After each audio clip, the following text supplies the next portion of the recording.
Hey, so still currently in the testing process for these new second gen AirPods Pro, but I wanted to share a quick overview on some of the new features found on the second gen Pros. Now these will be on top, of course, of the obvious improvements to the active noise cancellation, battery life, and sound quality. That being said, let's go ahead and start off with some of the new features found on the new MagSafe charging case. First, and I think one of my favorites, the addition of the U1 chip. And this essentially allows you, the user, to use precise finding to locate your charging case. Now, personally, I can't tell you how many times I've misplaced my earbuds. So this to me is a really useful feature, and it works just as intended. If you've used an AirTag before, same concept. Now this only works with the charging case and not with the earbuds individually, unfortunately, and you would need an iPhone 11 or newer to get this to work. In addition, there's now speakers towards the bottom of the case that emit a sound when either locating the case or when the case is running low on juice. It also makes a sound when you set these on a charger, but if you do find that to be a bit annoying, you can turn that on or off through these settings. I, for one, leave this on for reassurance purposes, just to make sure that these are actually charging. It really sucks thinking that they are charging only to come back a few minutes later and find that these are completely dead.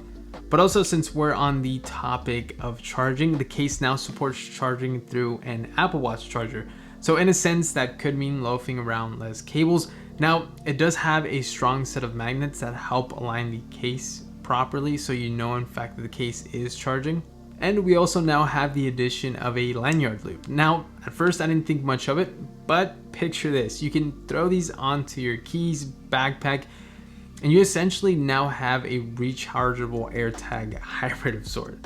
So I say there's definitely some good use cases for this, pun intended. Right, so moving over to the AirPods. And here's a feature that I think is long overdue: volume controls.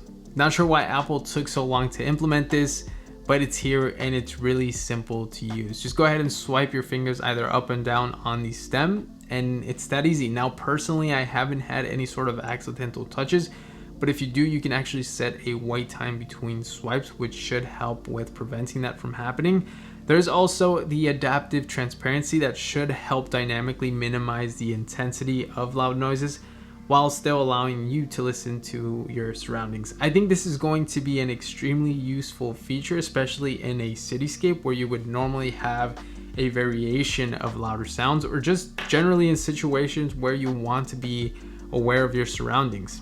But again, on top of all these new features, there's improvements to the active noise cancellation, battery life, and sound quality, but I would really like to do a bit more testing before I do a full review. So if you guys are interested in that or want to see more of me or more videos like this, make sure you hit that subscribe button.